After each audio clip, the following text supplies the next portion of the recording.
empezar formalmente con la charla de hoy. Quiero agradecer una vez más al doctor Yermoli y a la Cuarta Cátedra por esta oportunidad de poder estar compartiendo estos contenidos que a los miembros de Cariati nos interesan tanto, y a todos los presentes por su presencia aquí. Aunque es muy improbable que en la práctica clínica vayan a encontrarse con un ser con cuerpo de hombre y cabeza de toro, este monstruo, teratológico, digamos, ha ocupado mucho la fantasía de los antiguos griegos, y a lo largo de la historia también a muchas personas que han sido recreando esta fantasía, pero muy particularmente a una gran cantidad de argentinos ilustres. Una gran cantidad de argentinos ilustres, esos que tienen a veces hasta nombres de calles, se han ocupado del Minotauro. Y sobre el cómo y la vuelta de tuerca particular que la mayoría de ellos le han dado puntualmente como lectura a este mito griego, nos va a hablar hoy la profesora Nora Chamó, que además de miembro de Cariati desde hace años, también desde hace años comparte con las conferencias este ciclo de la Cuarta Cátedra, y es egresada de la Universidad de El Salvador, de la carrera de Letras, y profesora de griego clásico, de letras y de literatura española. Ha sido directora durante muchos años también en el área secundaria, y actualmente es profesora de griego moderno en el ámbito de las colectividades y dicta cátedras de literatura, cursos de literatura neohelénica en la Universidad de Buenos Aires. Así que bueno, seguro va a ser muy esclarecedor aquello que tienen para compartir. Bueno, muchas gracias.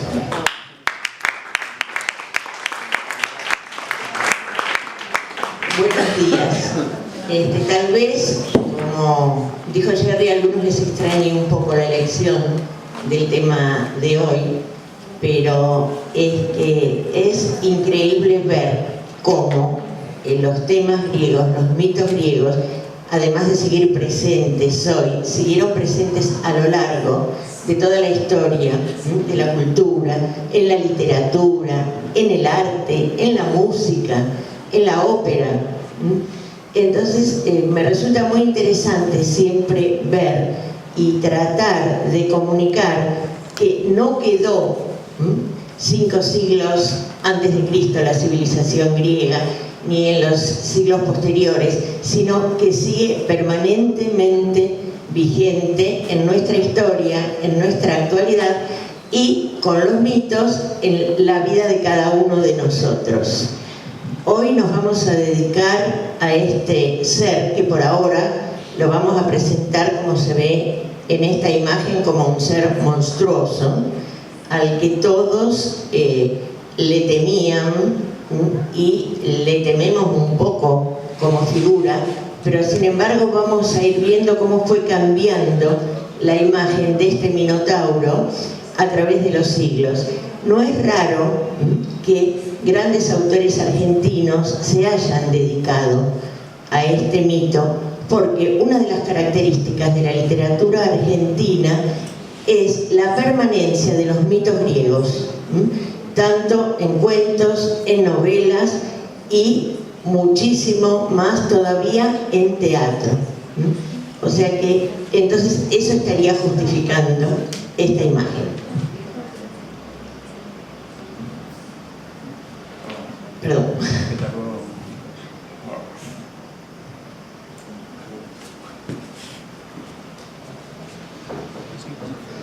Hubo un problema con la proyección.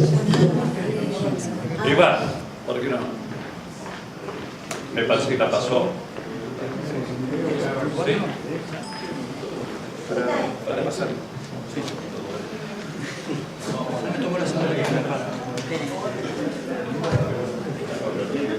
Y hago uno. Ahí, ¿está bien? Así no se va uno. Acá se va a acercar la silla, está más cómodo. Ahí va. Se apagó el ritmo.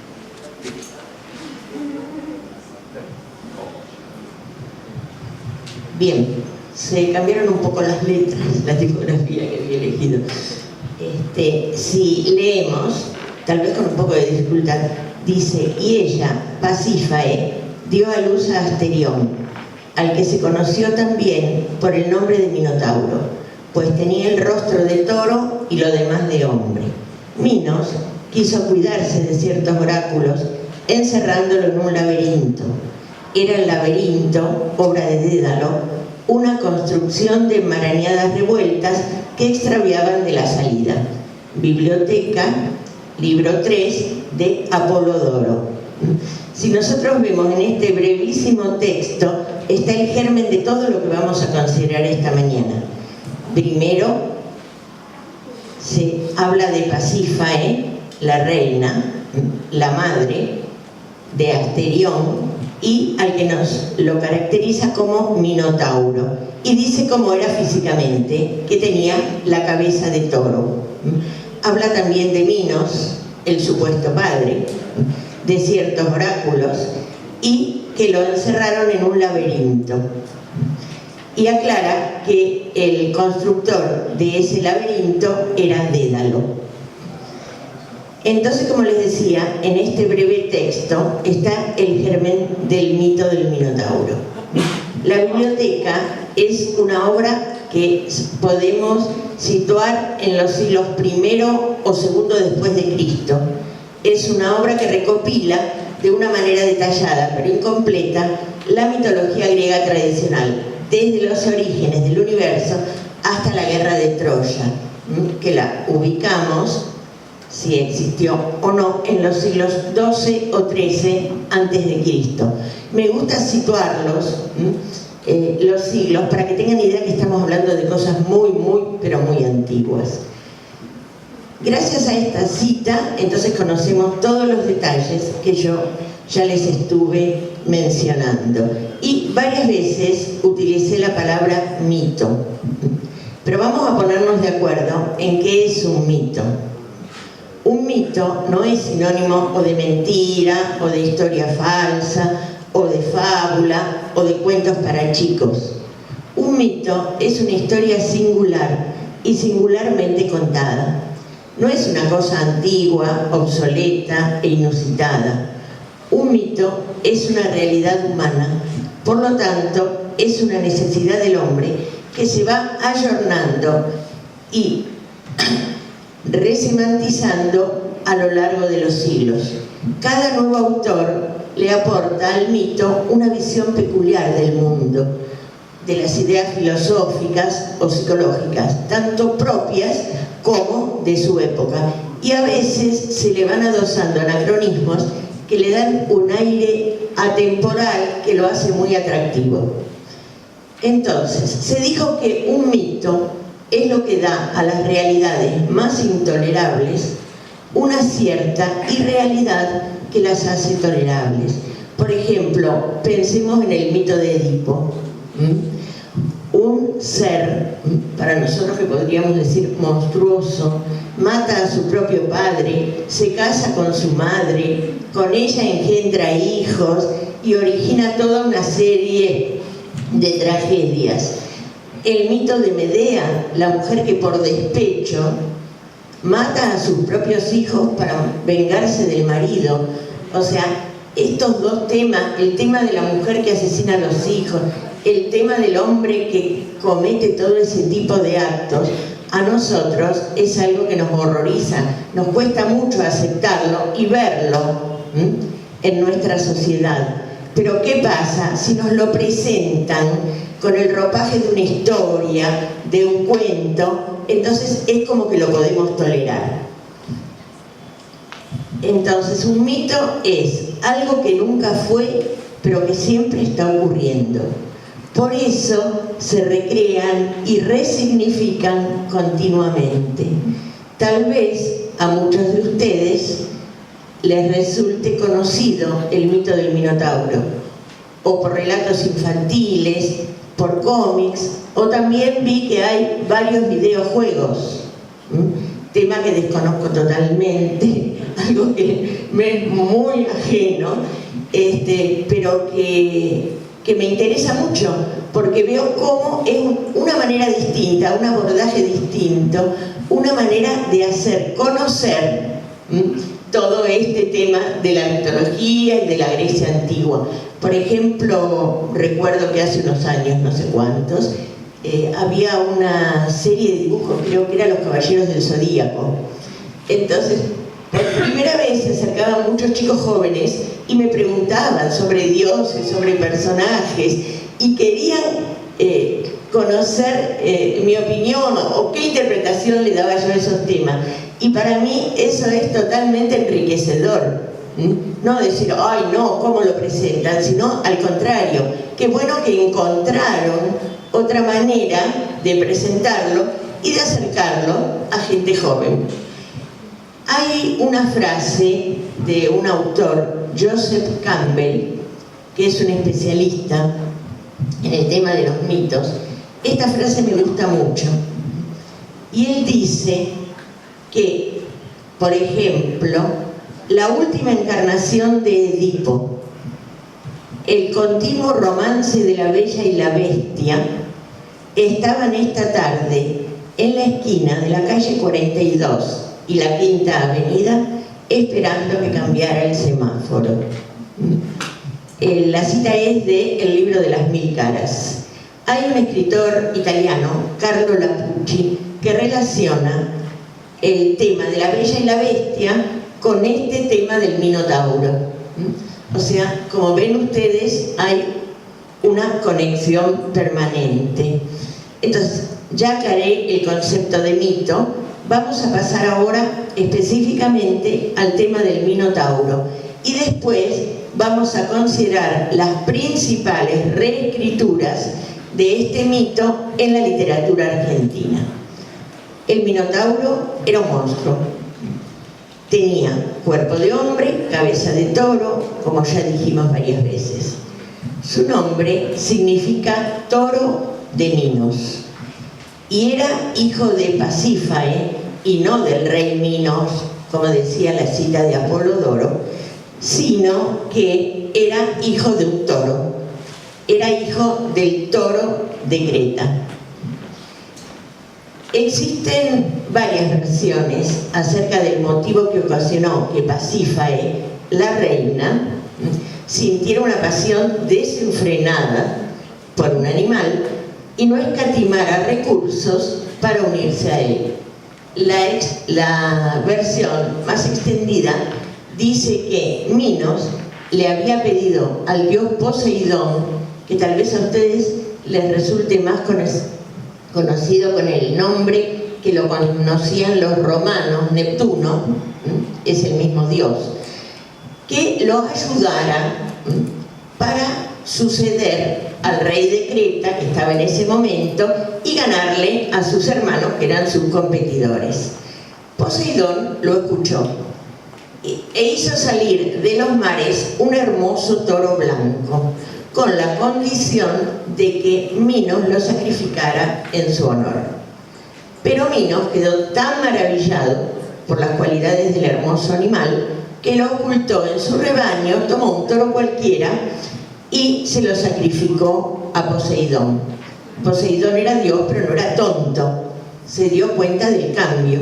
Entonces, como buen dios griego, vengativo, se quiso vengar de Minos. ¿Y qué hizo? Hizo despertar en Pasífae ese deseo incontenible por el hermoso animal. Pero la reina se encontró con un problema. ¿Cómo hacía ella para unirse al animal? Era algo imposible. Entonces usó los servicios de ese Dédalo que estaba mencionado en la cita y le dijo, ¿qué puedo hacer? Entonces a Dédalo se le ocurrió construir una vaca de madera, la revistió de cuero, de vaca, y así engañó al toro. Entonces, de esa manera, ella pudo unirse al toro y tuvo la consecuencia que todos nos podemos imaginar. Al cabo de 9 meses, tuvo un hermoso bebé. Hermoso para ella, porque el problema era que tenía cuerpo de bebé, pero tenía una cabeza de toro. Con lo cual, el marido no se iba a poder tragar jamás que ese hijo era de él, ya que con el bebé Minos lo único que compartía era el adorno que los dos tenían en la cabeza. Entonces, ¿qué hizo Minos? Minos volvió a utilizar a Dédalo y le dijo, por favor, que construyera algo para encerrarlo en el laberinto. Primero, porque como decía en la cita, él tenía un poco de miedo, porque había unos oráculos que hablaban de que a él lo iban a destronar. Pensó, habiendo tenido este monstruo, el que me va a destronar es este monstruo. Entonces, el monstruo, al estar encerrado en el laberinto, por un lado disminuía la amenaza para él y por otro ocultaba toda su vergüenza. Imagínense el rey tener que presentar a su hijo, el cual era la evidencia más que notable de la infidelidad de su esposa. Entonces, ¿qué hizo Dédalo? Construyó un laberinto. Este laberinto era una sucesión de pasajes ciegos, infinitas galerías, y hasta al mismo Dédalo que lo construyó le costó salir. Ahora, ¿de dónde puede haber surgido esta idea de laberinto en el mito? Creta es una isla ubicada al sur de Grecia. Su capital fue Knossos y el periodo más importante de esta civilización ocurrió en el periodo al que nos estamos refiriendo. En la imagen vemos lo que queda del famoso palacio de Knossos, y si nos fijamos en la planta que ha sido reconstruida por las excavaciones, vemos que también esa planta parece la de un laberinto. Ahora, vamos a volver a nuestra historia. La sociedad culpó gravemente a la reina por haber engendrado ese monstruo. Ella le había sido infiel al rey con un toro. Pero en el fondo, Minos sabía que parte de la culpa era de él, porque él había engañado a Poseidón. Él había convertido un asunto público en un negocio personal, sin tener en cuenta que el sentido de su investidura implicaba que ella no era meramente una persona privada.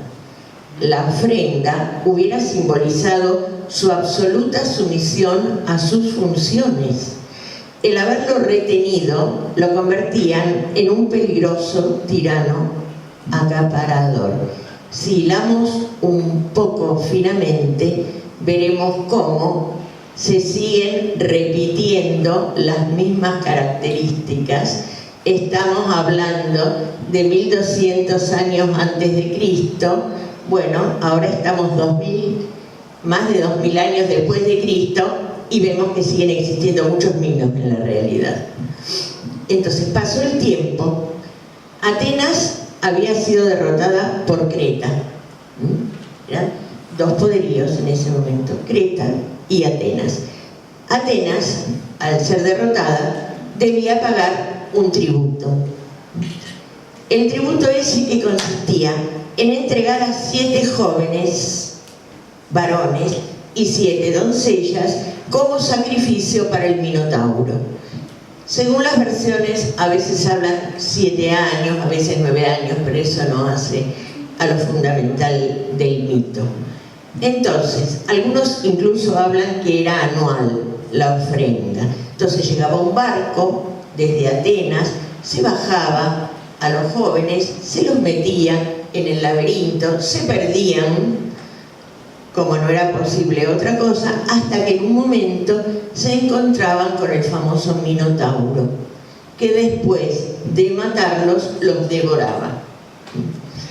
Hasta que un día un personaje, Teseo, un príncipe ateniense, que era hijo del rey Egeo, el rey de Atenas, se ofreció para ir él en ese grupo. El padre, por supuesto, que se opuso, porque sabía que el destino de su hijo iba a ser la muerte, pero Teseo insistió, se embarcó y apareció en Creta.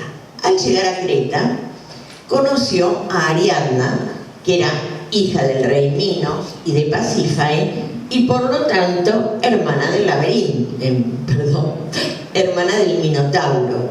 Ella se enamoró también perdidamente de Teseo y trataba de convencerlo de que no entrara en el laberinto, porque no quería que se muriera. Pero Teseo insistía que él tenía que entrar y matar al monstruo. Entonces, ¿qué hizo Ariadna? ¿A quién pudo recurrir? A la especie de chepibe del palacio de Cnosos que ya habían utilizado su madre, su padre. Ahora ella le dijo, estaba perdidamente enamorada y no lo quería perder. Entonces que se le ocurriera algo para que Teseo entrara, matara al Minotauro y saliera del laberinto. Entonces a Teseo se le ocurrió el famoso hilo, el ovillo de hilo, que muchas veces habrán oído hablar ustedes, es como el ovillo de Ariadna. Este es el ovillo de Ariadna. El ovillo que ella le entregó a Teseo, Teseo lo ató a la entrada del laberinto y se movió dentro del laberinto con ese ovillo para después poder salir. Una versión mucho más moderna son, por ejemplo, las miguitas de pan de Hansel y Gretel. O sea, como ven, son temas que se van repitiendo mucho. El mito, porque siempre hubo alguna realidad histórica que es el que dio origen a un mito determinado. Acá se interpreta que es la sumisión de la Grecia continental a la civilización cretense y los tributos que debía rendirle, que por supuesto no era la vida de jóvenes, ¿no? El periodo minoico en el que pasaban estos hechos abarca desde el 2700 a.C. al 1450. Y este tema ha atraído, como decíamos anteriormente, no solo a escritores, a artistas plásticos, a representantes de todas las disciplinas, a la psicología. Elegí la imagen esta de Picasso porque Pablo Picasso es uno de los personajes que más se obsesionó con este tema del laberinto. Hay por lo menos 50 entre grabados y pinturas de él dedicadas al laberinto, y esta mañana vamos a reconocer que hay varias. Si ustedes se fijan abajo, dirán, ¿qué tiene que ver, para qué puso esta mujer este perfume? Porque el perfume ese es de la línea de Paloma Picasso, de su hija. Fíjense la obsesión del padre con el Minotauro, proyectada en la hija, que también a uno de sus perfumes lo llama Minotauro. Entonces, vamos a ver ahora qué es lo que pasó en la literatura argentina. Los dos máximos exponentes indiscutibles, que los vemos en la imagen, Julio Cortázar y Jorge Luis Borges, han tocado este tema. Jorge Luis Borges en un cuento, La casa de Asterión, que es de 1949 y pertenece a su colección El Aleph.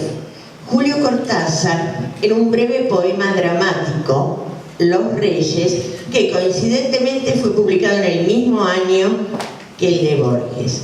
Hay un tercer autor menos conocido, que es Abelardo Arias, que también ha dado una nueva versión del tema en su novela Minotauro Amor. Esta es más moderna, es de 1966. No son los únicos, pero sí son los más significativos y a los que le vamos a dedicar más tiempo. Pero vamos a ver algo curioso. En estos autores, la figura del héroe ya no es Teseo.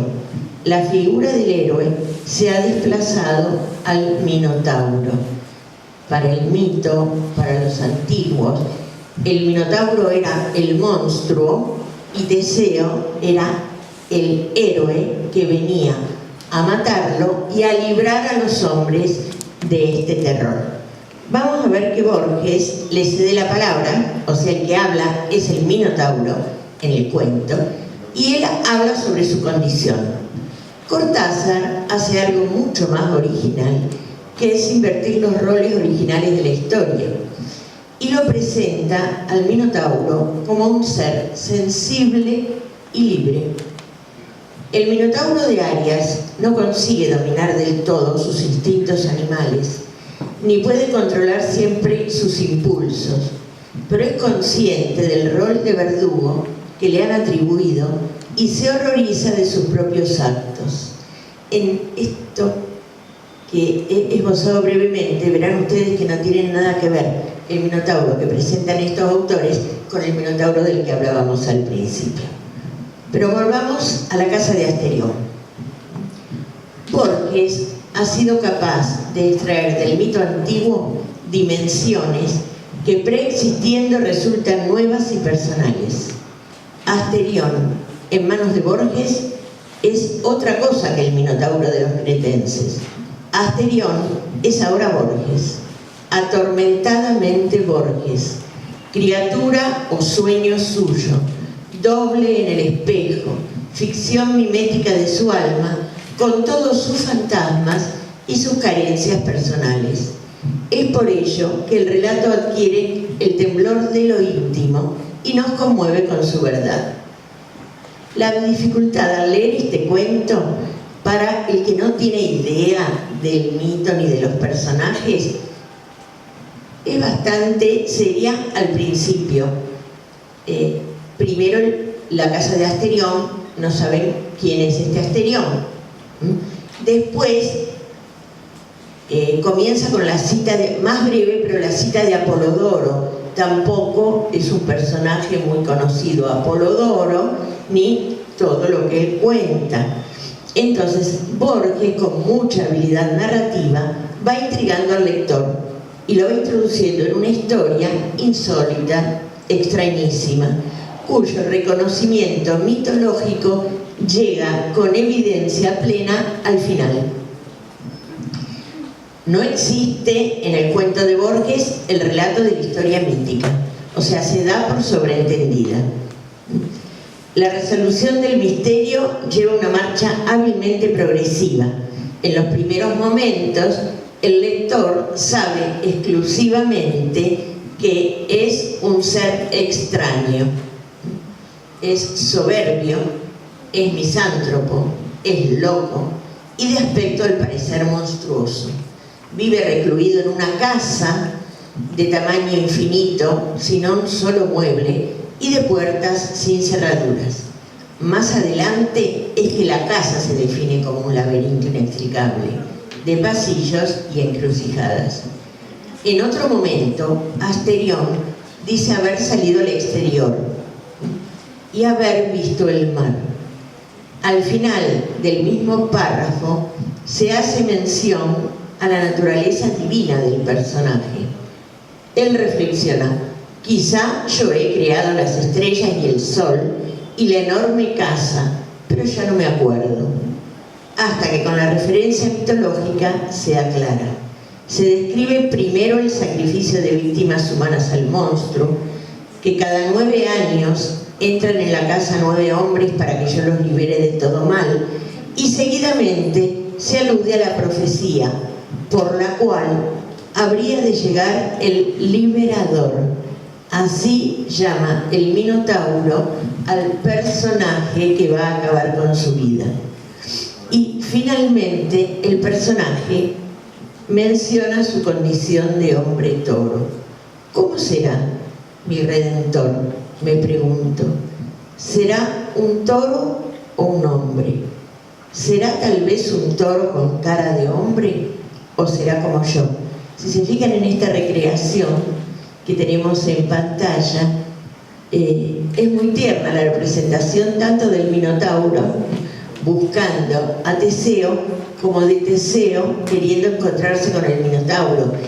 Deja las características propias del mito antiguo. Y el relato acaba con el diálogo, en un brevísimo diálogo de 2 renglones entre Teseo y Ariadna, más la designación de Asterión como el Minotauro, no dejan ya lugar